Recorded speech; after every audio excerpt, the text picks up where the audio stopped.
Hi అండి, అందరికీ నమస్కారం. Welcome back to my channel. ఈ వీడియోలో 60 ఏళ్ళు పైబడిన వారికి మరొక శుభవార్త అండి. కేంద్రం కీలక నిర్ణయము. పూర్తి వివరాలను ఈ వీడియోలో తెలుసుకుందాం. వీడియోని ఎక్కడే కానీ స్కిప్ చేయకుండా ఎండ్ వరకు చూడండి. అప్పుడే పూర్తి ఇన్ఫర్మేషన్ అర్థమవుతుంది.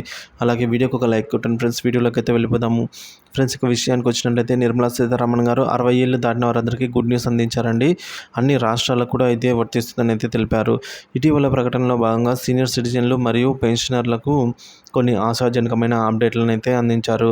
ప్రస్తుతం 5 లక్షల వరకు ఉన్న ఉచిత చికిత్స అందించే పథకం ఈ కవరేజ్ని 10 లక్షలకు పెంచే ప్రణాళికతో 70 ఏళ్ళు పైబడిన పౌరులను చేర్చడానికైతే వీరు ఆలోచిస్తున్నారు. ఇక 3 లక్షల వరకు సూపర్ సీనియర్, అలాగే 5 లక్షల వరకు సో సీనియర్ సిటిజన్లకు 3 లక్షలు, సూపర్ సీనియర్ సిటిజన్లకు 5 లక్షల వరకు ఉన్న పన్ను ఆదాయపు పన్ను రాయితీని ఇక ఇప్పటి నుంచి 10 లక్షలకు అయితే పెంచబోతున్నట్టు సమాచారం. లాక్డౌన్ తర్వాత పెరుగుతున్న ఖర్చులను దృష్టిలో ఉంచుకుని ఆరోగ్య బీమా ప్రీమియంలపై అయితే మినహాయింపు.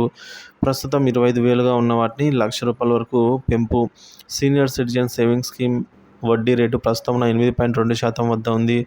ఇక దీనికోసం వృద్ధులకు మెరుగైన ఆర్థిక స్వతంత్రత అందించడానికి ఈ వడ్డీ రేటును కాస్త పెంచే యోచనలో అయితే ఉంది. ఇక రైల్వే టికెట్ రాయితీలు. సీనియర్ సిటిజన్ల ప్రయాణ ఖర్చులను మరింత సులభతరం చేసేందుకు గతంలో అందుబాటులో ఉన్న రైల్వే టికెట్లు 50% తగ్గింపును మళ్ళీ తిరిగి పునరుద్ధరించాలనే యోచనలో ప్రభుత్వం ఉన్నట్లు తెలుస్తోంది.